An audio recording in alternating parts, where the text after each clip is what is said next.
We have Arul. Is that right, Arul? Is that your correct name? Let me just see if I could bring the next guest in. Hold on a minute. Arul, how you doing, my friend? Hey, by God's grace, okay. How are you guys doing? I'm very well, thank you. Lovely to see you. What have you got to say? Is the audio okay? The audio is fantastic. Lovely. I'm a Christian preacher myself from Speaker's Corner. Some people might have seen me.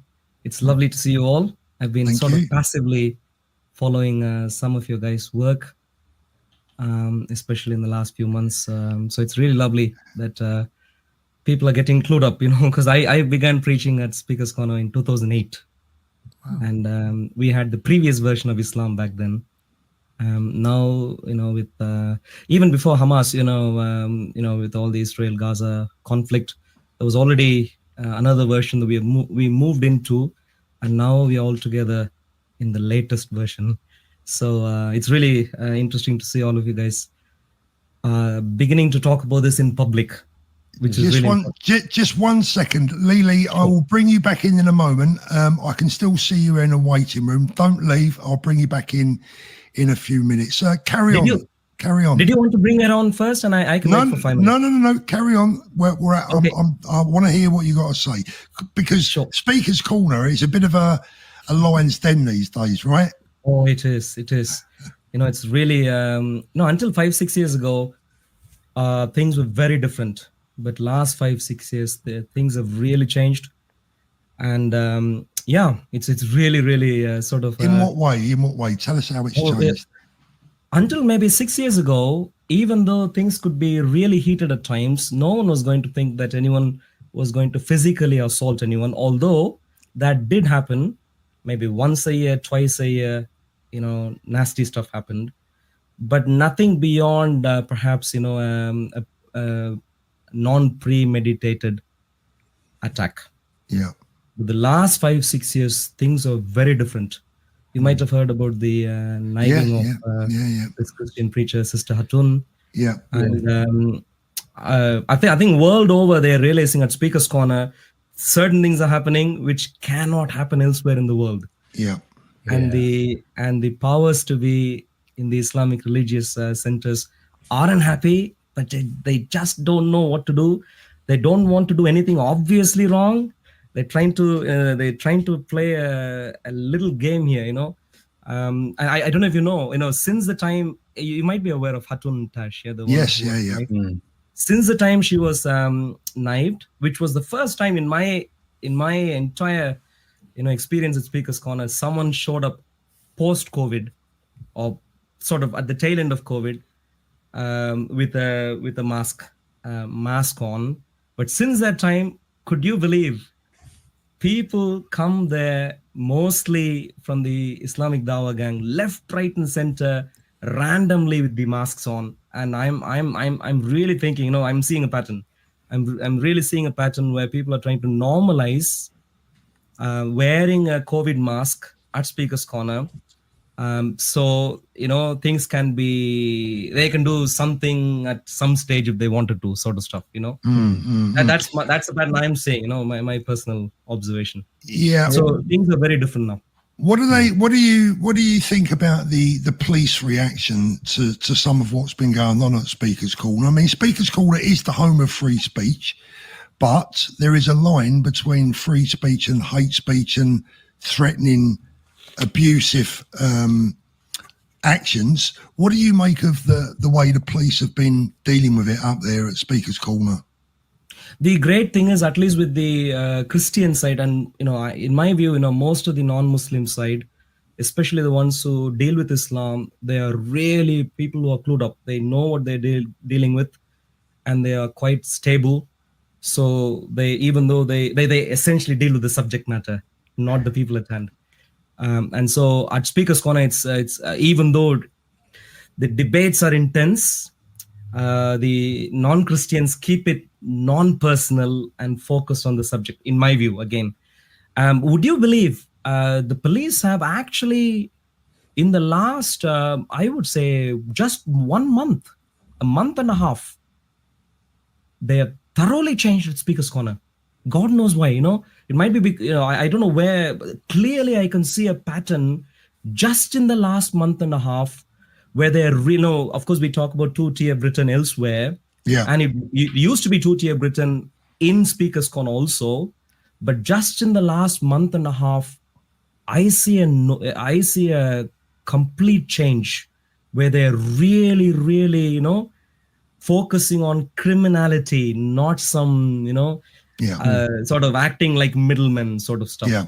Rather, That's good. I mean, credit where it's due. If they've been clamping down on anyone that is, getting involved in nefarious behaviour or threatening behaviour, then I believe they should clamp down on that. Because from what I've seen at Speaker's Corner, and I was up there myself not that long ago. Danny, you was with us, weren't you, Danny? Yeah, I was, yeah. It could easily turn into being a very intimidating, hostile environment, and that's not what Speakers Corner should be about. Absolutely. I mean, like I said, that's one of the changes in the last 6 years. Prior to that, there'll be persistent heckling, which is fun, Yeah. Heckling was very integral to Speakers Corner. Yeah. Heckling actually made your point come out really well. Because there are opposite views coming up, and therefore, if you can face that and still can give a reason, then of course truth shines better. That's enjoyable. That's enjoyable, right? Yeah. Challenge is good. People can agree all day long, no problem at all.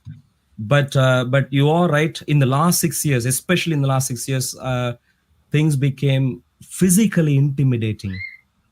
And that, but through God's grace, we are pushing on. We are continuing, because we want to make sure through God's grace, free speech prevails there. And in my mind, even though maybe spending time in college campuses and elsewhere and so on could be very productive for example, for this kind of work that I do. Apart from that, on top of that, for me to remain at Speakers Corner is very important for this, to preserve the soul of our nation, if you see what I mean. And do you feel the soul of our nation, the fact that a lot of people have really sort of, and again, I say this as a cultural Christian rather than a practicing one, do you think that people have turned away from Christianity in this country? Do you think that turning back to Christianity would be important for our future?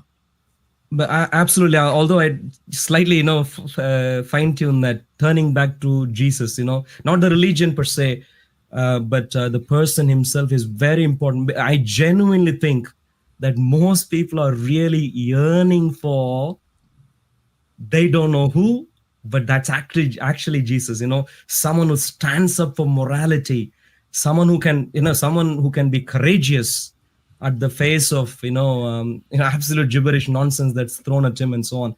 So I genuinely think, and this is why part of the work that I'm doing, the team that I'm in, the work that we are doing, we are launching this campaign called Back to Jesus. We really, really think coming back to Jesus is very, very important. Islam is actually a very fake alternative. It's a what's the term?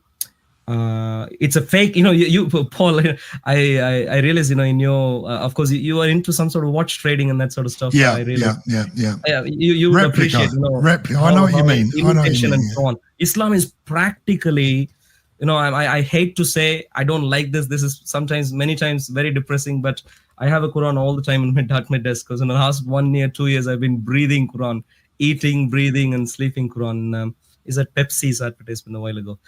And it's a fake religion, and I'm working on 2 books especially right now, and two things. One, I think the country really lacks a proper insight into Christianity and Jesus.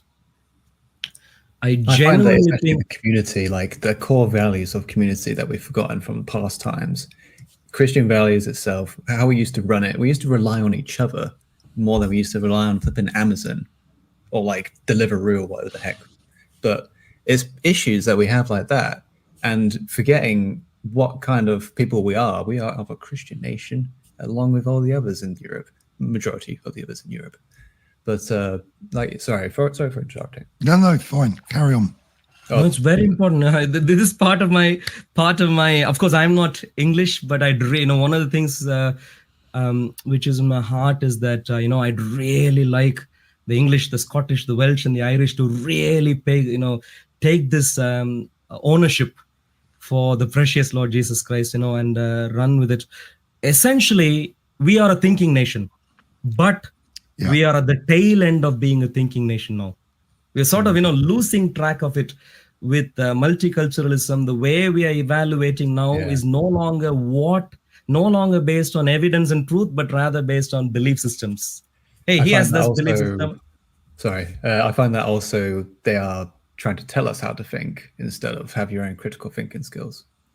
Absolutely. The recalibration is happening as to how we think. So the thinking nation that we owe our culture out and out to the biblical worldview. The moment we lose it, we have lost our soul. And with multiculturalism, with Islam, you lose it. Can I ask you a question? Sure. As a person of colour, different colour to me, you say you've been watching the channel for a while, and I want your honest opinion on this because it does matter to me, very much so. Do you find any of my rhetoric, anything that I say, do you ever feel that I give out any ignorant bias? No. Maybe I'll make a couple of comments actually. I don't think so. I really don't think so. But what I did see, Paul, but again, I know from your side, you're treading a very thin line here. What I do think, although, is that you were, if at all anything, you were on the other side. Sometimes you're trying to be too politically correct, even though you're speaking the truth. Too politically correct, that actually turns out to be not so sharp anymore. I get that. I think but I completely agree. That's a great answer. Where you are with the forces that are in operation, I completely agree. That's where you are. And this is where, through God's grace, one of my agenda is that, hey, we need to get back to a place where we can speak the truth. Yeah. We can disagree. I am a Christian, the commandment I've received from the Lord is to love people. You can be from anywhere in the world. I am commanded to love you.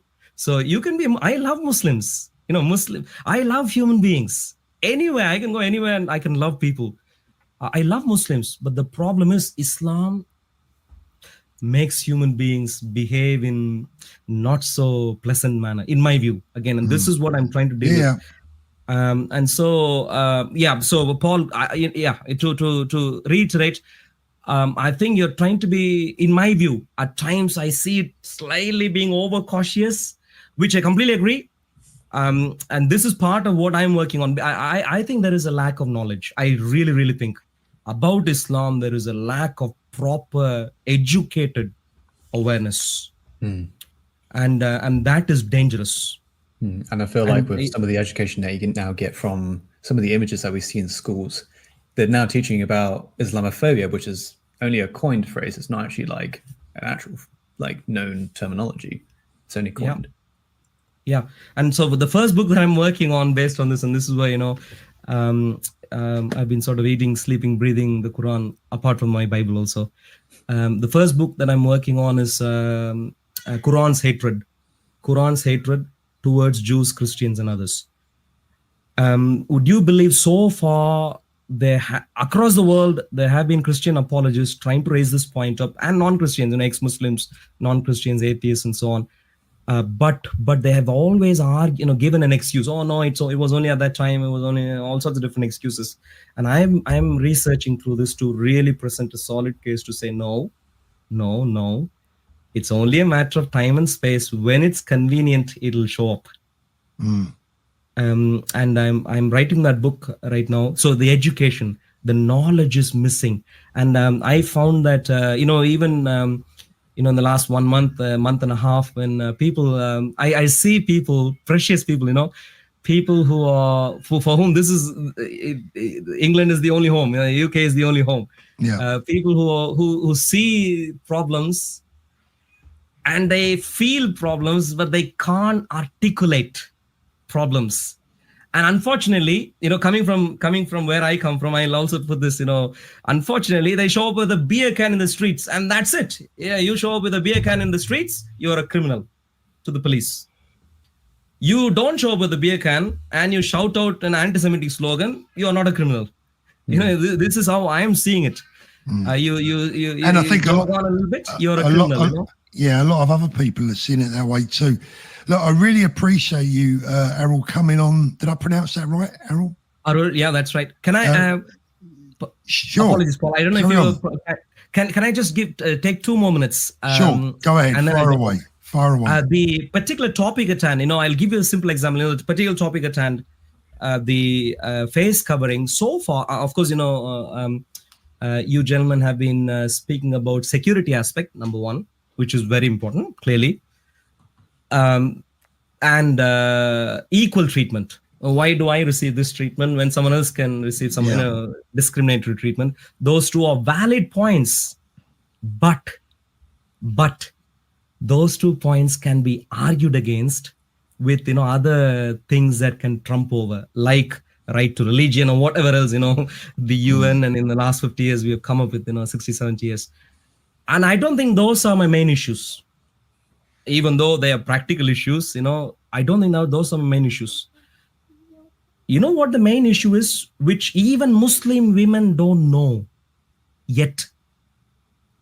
It's almost like, you are in a, like a religious system where you are abused, in whatever way, but you don't even know. But because you don't know, you just say, no, everything is fine. It's like, you know what I mean? When you are in that system, you're going to say everything is fine. But in reality, what is happening is, I'll mention just a few facts, and you will know where I'm going. These are facts, and so people can't argue against this.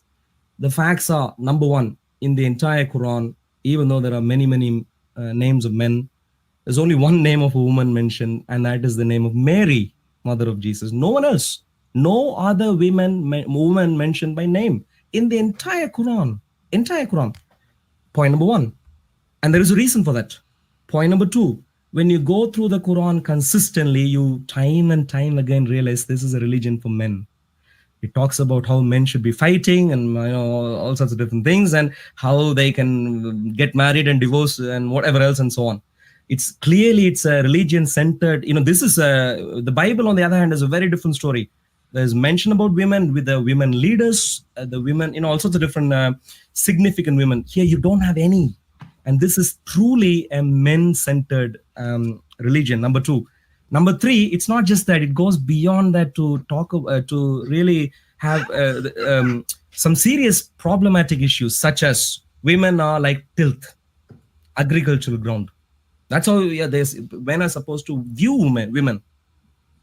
And therefore, you can go in and irrigate. Can you imagine? Would the teaching system allow us to teach this sort of stuff outside of religion in our schools? Of course we wouldn't, but it's part of religion. But I think no one has brought this up properly yet.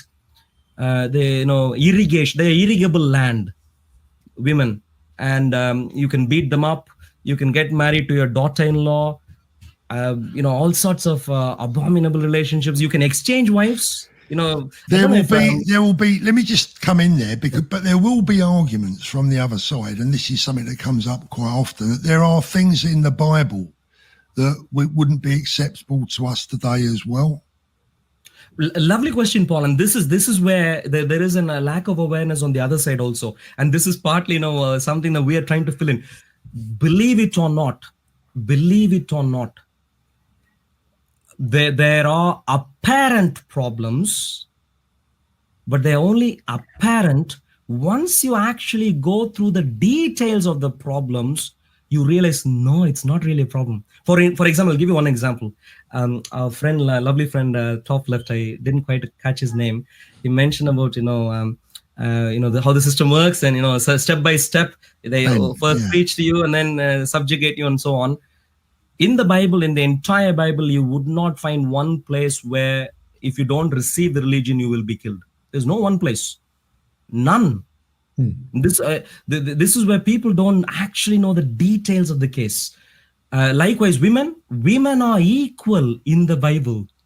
Women are, Adam was created and the woman was created. And when the woman was created, God actually said, I'm creating a woman who is a comparable helper to the man. A helper, comparable.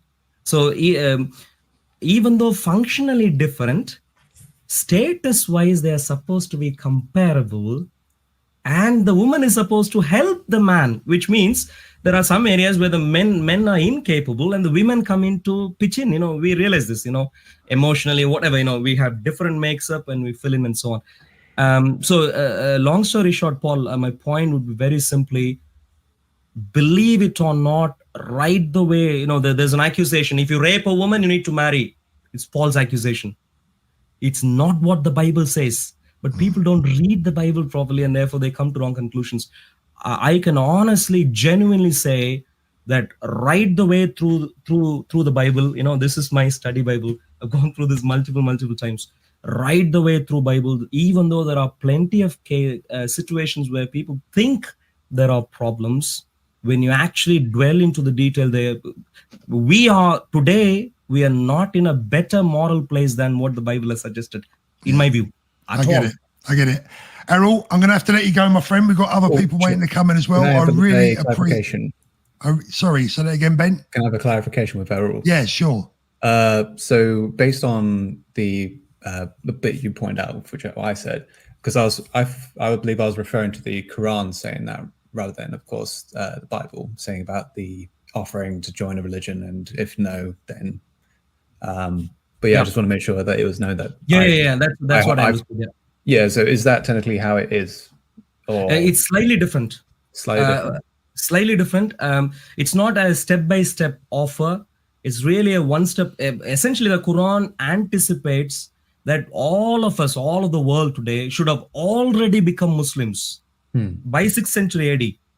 And therefore, we are already overdue. And therefore, they give one, of course, it doesn't happen exactly like that in the UK. But let's say if we are in Islamic State or so elsewhere where they are in thorough control. I'm not even talking about Saudi Arabia, where the people are the Islamic clergy are in thorough control. But when the Islamic clergy, especially the Sunni Islamic clergy, are thoroughly in control, the point is very simply one offer, don't receive, maybe 2 days, 3 days time, don't receive 2 or 3 options. You either are a slave to us, second class, we will subjugate you, or we will kill you, or you can run away. But where can you run? Yeah. It's one stage, just one stage. That's the minor clarification. Right, guys, I'm gonna have to bring this little conversation to a close there, because me and Danny have got to close the show up. Arul, thank you so much for coming on. You're welcome on any time. You have a great week.